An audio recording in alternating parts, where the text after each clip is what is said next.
be any number of types of rejection. You can experience this from your spouse, your family members, your children, your friends. Rejection comes from all different angles, all different peoples. But today we're going to focus on the marital rejection.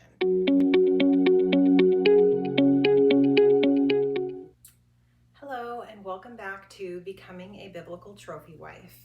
Tonight, we're going to talk about rejection of your spouse. It's a tough topic because we've all felt rejected at one point or another. And we've all also been the rejector at one point or another. Is that godly behavior for a biblical trophy wife or a biblical husband? Probably not. And rejection can lead to a lot of things, including divorce, infidelity, and a host of other issues as well. And we don't want those in our marriages. So we're going to talk about it today, and we're going to address this situation head on, okay? And as someone who's been married for 21 years, I can tell you that my husband and I have been through some periods of rejection ourselves. So first, I just want to say it's normal, unfortunately, but you can get through it. But you have to work through it together. You have to be fully transparent and honest with one another, and you also must be able to identify within yourself what needs to change. So rejection, Jesus himself was rejected. We all know this. He was rejected by Judas. Judas sold him for 30 pieces of silver. He has been rejected by his own people in his hometown of Nazareth. Basically, they told him, "Who are you?" Because they didn't want to believe that he was the one they'd been waiting for. He was rejected by the Sadducees and the Pharisees. They actually sought out to have him killed and succeeded. So, rejection is unfortunately a normal part of human existence.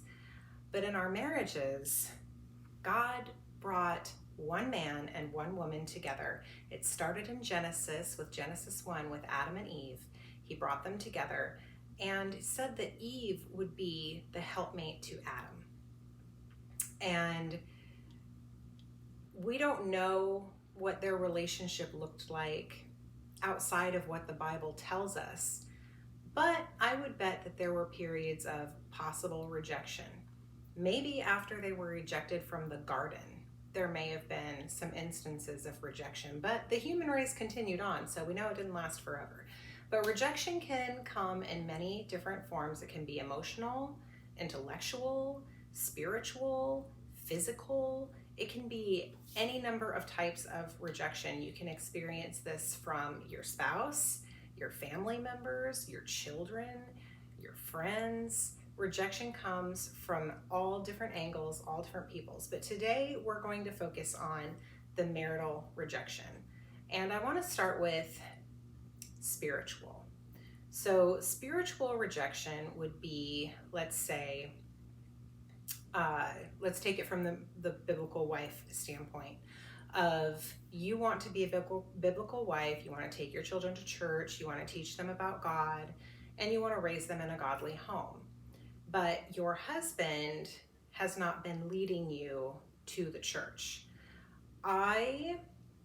If you are able to continue going on your own, would encourage you to do that and pray for your husband. Find a sister at church, pray with the pastor, and just continuously pray for your husband because it is his role, his God-given role, to lead you to the church. That said, if he ultimately does take that role, then follow his leadership. And if it is not the church you have been attending, accept that and go where he leads you, because his God-given role is to be the leader and the patriarch of the family. That is his role. And when we take that away from him and don't allow him to live in the role that God gave him, and essentially start to think in our minds, we let him do this, we let him do that. We don't let him do anything. God gave him those rights. And when we are outside of the roles that God gave us, that is when things from the world can come in and begin to attack our marriage, such as rejection. So do not reject his leadership. Take his leadership and move forward with that, accept it, and follow him, because that is his role, and he is doing his best to guide your family to where he believes you need to be spiritually. And that's an answer to prayer, right? You are praying for him to lead your family. Allow him to do that. Allow God to change your heart so that you do not come against him and take that away from him, okay? The next thing that I want to address is emotional. Women, we are very emotional creatures. Everything is around our emotions, our feelings, and what we want all of the time. However, in a marriage, it's not all about you all the time, is it? It's a partnership, and I hate the term partners. I think that's ridiculous. We're married, we're husband and wife, but it is a partnership. And you are not in it for yourself, for your own gain, for your own wants, for your own needs. When your emotional needs are met, you are more apt as a woman to be more physical. However, men are exactly the opposite, right? So emotional and physical go together because men are more physical. And when their physical needs are met, they're more apt to support your emotional needs. So it's a give and a take. And I'm just going to give you a little example of me and my 21-year marriage with my husband. We had a time where we struggled with the physical and emotional because of that flip-flop, but it was mostly due to self-esteem. Okay, and self-esteem, not a bad thing, but we should always rely on God for who we are, and that sometimes gets lost in the noise. So the reason I titled this channel, again, Becoming a Biblical Trophy Wife, is that I haven't arrived. You haven't arrived. We're not there, but we're working on becoming. We're becoming the woman that God wants us to be and the trophy for our husbands. The Bible actually specifically calls us the trophy for our husband. He chose us. We chose him. We are his trophy. Think about it. When he first met you, you're a wife, you're all cute, you're looking adorable, and he wants to take you home to meet his parents for the first time, or you're about to go to tell them you're engaged or whatever. You're looking all adorable, you feel cute, you're so in love, and you look good. So when you walk in the room, you walk in, head held high, all happy and ready to go. Well, where does that go over time? Because you knew in that moment you were his trophy. Whether or not you put that label on it doesn't really matter. The fact of the matter is, he marched you around to his family and his friends and said, this right here is my future wife. And it felt good. And that is how it's meant to be. We are his trophy. We are meant to bring him honor. So I've mentioned that before in some of my previous videos where I've talked about Ephesians 5 and several other areas in the Bible that talk about, wives and husbands and how we are to behave to one another and what we are to one another. We are, as women, their helpmate. We help them with decisions. We help them with chores. We help them with basically whatever it is they need us to help them with. And essentially, we belong to each other. God gives us to one another. So when we are in a period of rejection, it's not good. It's not good for our marriage. It's not good for us. And as I mentioned before, it leads down a very dark path of possible infidelity and just possible divorce. And we don't want that.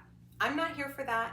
I am not here to encourage anyone to get divorced. I am here to encourage you to become the best version of yourself for your husband. And it's not just for him, it's for you too, right? Becoming the best version of ourselves doesn't just help our husband, doesn't just help our family. Ultimately, it helps you, okay? So one of the things I was listening to a marriage video earlier today, actually, and she mentioned that there have been studies done on marriages that were kind of in trouble and what they did to fix it. And there was a correlation between becoming a better version of yourself and a marriage lasting. So I'm going to give you an example of that, a real-time example of a couple working on themselves separately and coming together emotionally and physically better than ever. And that's me and my husband.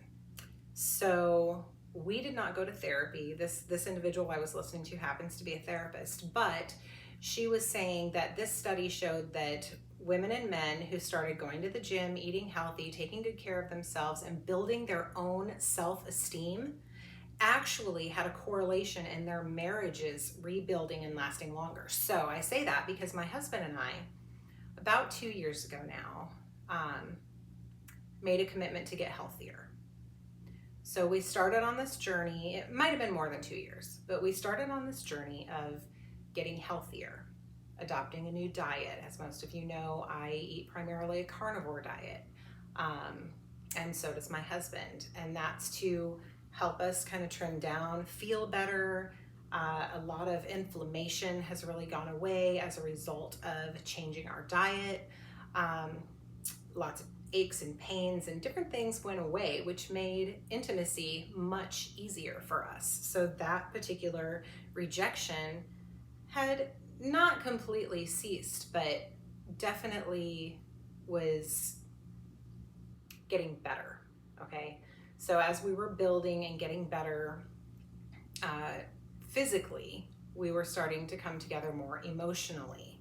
And so I found that to be kind of true, that, you know, if you start working on yourself and becoming the best version of yourself, that's going to encourage your spouse to do the same and to also be the best version of themselves. And when you're the best version of yourself with the person that you chose to be with for the rest of your life, and they recognize that and they see you working on that, it is so rewarding and so wonderful to have that encouragement from them.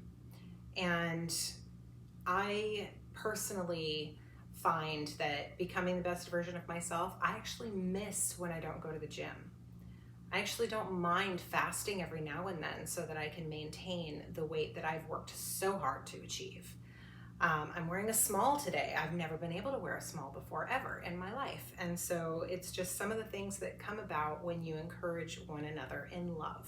And I do mean in love. So when you're facing this rejection and you are trying to encourage your spouse to become the best version of themselves so that you can maybe address this kind of rejection later, you do this in love, and maybe say we do it together. You know, women like to do things together. So if you're a husband or you're a wife that would like to do it with your husband, just mention that. Just say, hey, let's do this together. Let's get healthier together. We can buy better food. We can work out. We can go to the gym. And by the way, I don't physically go to a gym. I bought weights and I work out in my garage. So whatever you need to do to make that exercise happen, make that movement happen, just get it done every day and you'll feel so much better. It helps you not just physically, but also emotionally. It strengthens your heart, it strengthens your bones, it strengthens your marriage. Ladies, we all want better marriages. But what I want to leave you with is a verse that I found in Malachi, chapter 2, and it's, did he not make them one with a portion of the Spirit in their union? This is Malachi talking about God. And what was the one God seeking? Godly offspring. So guard yourselves in your spirit and let none of you be faithless to the wife of your youth.